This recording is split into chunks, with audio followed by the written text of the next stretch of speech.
आज देश की सर्वोच्च अदालत की ओर से ये जो टिप्पणी की गई है बुलडोजर के मामले को लेकर, उनकी ओर से कहा गया है सिर्फ आरोपी होने पर किसी का घर नहीं गिरा सकते, दोषी हो तब भी नहीं। इसके संकेत और संदेश क्या देख रहे हैं आप? बताता हूं। नहीं, इसका जवाब तो उत्तर प्रदेश के मुख्यमंत्री योगी आदित्यनाथ को देना चाहिए और राजस्थान के मुख्यमंत्री को देना चाहिए, उत्तराखंड के मुख्यमंत्री को देना चाहिए। सुप्रीम कोर्ट ने उनकी बुलडोजर पॉलिटिक्स को, बुलडोजर पॉलिसी को तो कटघरे में खड़ा करके उनको अपराधी बता दिया एक तरीके से। ये बड़ी अच्छी बात कही आप कि आप लोग कानून का उल्लंघन कर रहे हैं, आप लोग संविधान का उल्लंघन कर रहे हैं और आप लोग एक खास मकसद से बुलडोजर का इस्तेमाल कर रहे हैं। अब इससे बड़ी टिप्पणी सुप्रीम कोर्ट की किसी सरकार और किसी मुख्यमंत्री की कार्रवाई पर क्या हो सकती है? सही पकड़े हैं। और ये बात महत्वपूर्ण इसलिए है क्योंकि बार बार मैं देख रहा हूं कन्नौज का जिक्र तो आता है लेकिन उत्तराखंड के देहरादून का जिक्र नहीं आता है। तू समझा? आज का अखबार है दो खबरें हैं और दोनों ही मोलेस्टेशन और महिलाओं के साथ यौन उत्पीड़न की खबरें हैं। इंडियन एक्सप्रेस में बैक टू बैक छपी हुई हैं। एक में भारतीय जनता पार्टी का मंडल प्रमुख है देहरादून में, उत्तराखंड में, जिसने 14 साल की एक बच्ची के साथ यौन उत्पीड़न का काम किया है। तुम्हें शर्म है? कुछ शर्म आया है? दूसरा भी देहरादून का है और भारतीय जनता पार्टी का सदस्य है और ये क्या है? Administrator of the Uttarakhand cooperative dairy federation. 2 लोग हैं। तो जितनी तेजी के साथ कन्नौज में बुलडोजर चलता है, जितनी तेजी के साथ किसी मुस्लिम तबके के समुदाय के का नाम लिया जाता, उतनी ही तेजी के साथ बुलडोजर इन दोनों मामलों में कब चलेगा? ये जो पॉलिटिक्स है कि एक समुदाय विशेष के लोगों के खिलाफ तो बुलडोजर फौरन चलता है, दूसरे आदमी के बारे में नहीं। अभी आपने तस्वीर देखी थी किस तरीके से उत्तर प्रदेश के अंदर जब बारिश हो रही थी तो उस बारिश में 18-19 लड़कों के नाम थे। मुख्यमंत्री जी on the floor of the house सिर्फ 2 लोगों का नाम लेते हैं और वो दोनों लोग अब बाकी के नाम नहीं लेते हैं। अरे सुधरो रे अभी तो अगर किसी राज्य का मुख्यमंत्री इस तरीके से काम करेगा तो सवाल तो खड़े होंगे और जवाब भी देना पड़ेगा और जवाब भारतीय जनता पार्टी को देना चाहिए। भाई ब्रजभूषण शरण सिंह के खिलाफ मैं अमित जमई की इस राय से पूरी तरीके से सहमत हूं। ब्रजभूषण शरण सिंह का मकान कब डिमोलिश होगा? क्यों नहीं डिमोलिश किया गया? तो कन्नौज में डिमोलिश हो जाएगा लेकिन ब्रजभूषण शरण सिंह के खिलाफ डिमोलिश नहीं होगा। अयोध्या में डिमोलिश हो जाएगा लेकिन यहां नहीं डिमोलिश होगा। क्या बात है सर, क्या बात है सर। ठीक है, ये बाबा राम रहीम का जो इलाका था वहां डिमोलिशन क्यों नहीं हुआ? क्यों बाबा राम रहीम को बार बार पैरोल मिलती है जबकि वो कन्विक्टेड है 2 लड़कियों के साथ बलात्कार और हत्या के मामलों में, लेकिन जब चुनाव होते हैं तब तक उससे छोड़ दिया जाता है और भारतीय जनता पार्टी के बड़े बड़े नेता उनकी जाके उनसे प्रवचन लेते हैं। बेशर्मो शर्म करो शर्म। तो सुप्रीम कोर्ट ने जो आज कहा है वो इसीलिए कहा है कि भाई कानून के हिसाब से काम करिए। अगर कोई आदमी कन्विक्टेड है तब भी आप उसका घर डिमोलिश नहीं कर सकते हैं। ये उत्तर प्रदेश के मुख्यमंत्री और बाकी मुख्यमंत्रियों को सोचना पड़ेगा कि क्या इससे बड़ी कटघरे में खड़ा करने की कोशिश हो सकती है? एमएच खान साहब, मैं फौरन आपके पास बीच में ना बोल। शिवम त्यागी इस पर जवाब देना चाह रहे हैं। शिवम त्यागी जी। सबसे पहले मैं एक चीज बड़े सम्मान से कहना चाहता हूं कि मुझे नहीं पता कि आशुतोष जो जर्नलिस्ट थे म्युनिसिपल कॉर्पोरेशन में नौकरी कब करने लगे। हम मालूम है, तेरे बाप को मत सिखा। चल एक चीज बताइए, किसी भी व्यक्ति का जब डिमोलिशन ड्राइव चलता है सबसे पहले उसकी जो है उसने किस जगह पर अवैध कब्जा किया हुआ है, किस तरह की स्थितियां बनी हुई है, ये म्युनिसिपल चेक करता है। उसके बाद उसको नोटिस भेजता है, उसके बाद वहां डिमोलिशन ड्राइव होती है। मोहित खान के यहां पर अगर डिमोलिशन ड्राइव हुई तो वो इसलिए हुई क्योंकि उसने तालाब की अवैध जमीन कब्जाई हुई थी। ठीक है। अगर मुख्तार अंसारी का गजल होटल तोड़ा गया तो वो एक जमाने में वहां बैठकर मुलायम सिंह यादव जी को गजल सुनाता होगा, इसलिए वो मामला अवैध था, उसने गजल के नाम से होटल बनाया, वो डिमोलिश कर दिया गया। अब आशुतोष जी कोई सबूत दे दे कि किसी एक व्यक्ति का जो घर नहीं तोड़ा गया वो अवैध था। अवैध को ही तोड़ेंगे ना। बोलने दे। अब एक और चीज इन्होंने कही कि सुप्रीम कोर्ट ने जो ये तमाचा मारा है, जो कहा है, वो देश और उत्तर प्रदेश के सरकारों के लिए एक ऐसा डिसीजन है, इससे सख्ती तो कुछ हो ही नहीं सकती। क्यों? उत्तर प्रदेश और केंद्र सरकार ही क्यों? अबे जल्दी बोल। सुप्रीम कोर्ट में जस्टिस विश्वनाथन ने बिल्कुल साफ कहा है, we are not going to protect unauthorised construction but there has to be some वे।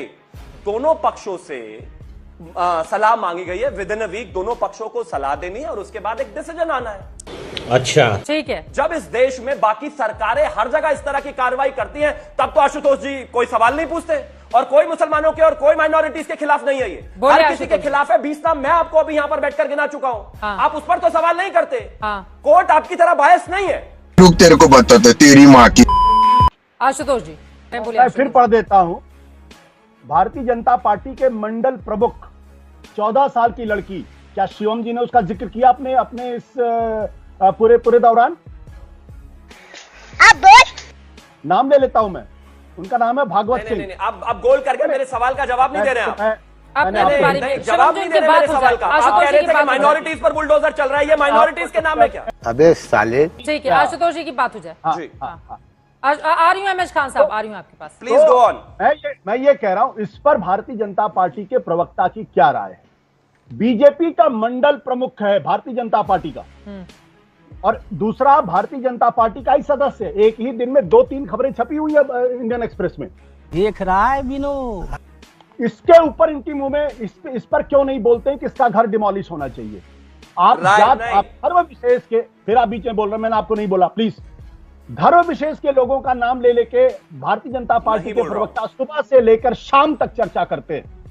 मैं फिर पूछ रहा हूं, बीजेपी का मंडल प्रमुख है शिवम जी, उसका नाम लीजिए, यहीं पर कहिए कि उत्तर प्रदेश की सरकार को इस आदमी का घर डिमोलिश करना चाहिए और उसके खिलाफ कार्रवाई होनी चाहिए। ये हुई ना बात। अभी आप नाम लीजिए। 2 लोग हैं और एक तीसरा नाम भी है, नीचे लिखा हो। एक ही दिन अखबार में एक पर 3 लोगों के नाम है, आप उनका नाम नहीं लेते हैं। आप सिर्फ धर्म विशेष के एक लोगों का नाम लेते हैं और उस पर नैरेटिव बनाने की कोशिश करते हैं। समझ रहे हो? और दुर्भाग्य की बात यह है कि मीडिया में भी इसी को उछाला जाता है। मुझे मौका दीजिएगा। अब आशुतोष जी आप तो बैठे ही हैं अपनी बातों को कहने के लिए, फिर मीडिया के ऊपर भी आप आ जाते हैं। चुप साली। खैर उस पर नहीं जाते हुए, चित्रा जी मात्र 10 सेकंड और ज्यादा नहीं चाहिए, बस इतना कहना चाहता हूं। सुनिए आशुतोष जी, आपके लिए मैं कहता हूं, भारतीय जनता पार्टी का कार्यकर्ता हो, कहो तो नाम भी ले दूंगा, मुझे कोई प्रॉब्लम नहीं है। कोई भी व्यक्ति हो, उस पर बलात्कार के अगर आरोप लगे हैं तो जो कार्रवाई इस देश में किसी भी धर्म के, किसी भी जाति के व्यक्ति के साथ होती है, वही उस पर होनी चाहिए। अरे झूठ बोल रहा है, ये झूठ बोल रहा है। आशुतोष जी ने मान लीजिए कोई गलत काम कर दिया, वैसे वो अच्छे इंसान है, लेकिन अगर मान लीजिए कर दिया, उसके बाद उनकी जांच पड़ताल होती है। अब उन्होंने फ्लैट में पता नहीं कौन सी दीवार बढ़ाई हुई है, कहां पर बैल्कनी थोड़ी सी आगे निकाली हुई है, क्या कब्जाया हुआ है, जब उनका पता चलता है तो भैया इन पे नोटिस जाते हैं। जब नोटिस जाते हैं, वो जवाब ना दें, उसके बाद जो है पेश ना हो, तो कार्रवाई होती है। ये कानून है और ये सबके लिए है। आशुतोष जी, और उन्होंने आपके भी घर का उदाहरण दिया है। चित्रा जी, अब भारतीय जनता पार्टी के प्रवक्ताओं के पास इतना ही काम बचा था कि वो एक राष्ट्रीय चैनल पर आके मुझे खुलेआम धमकी दें कि अगर तुम बोलोगे तो तुम्हारा घर, तुम्हारा फ्लैट भी डिमोलिश कर देंगे।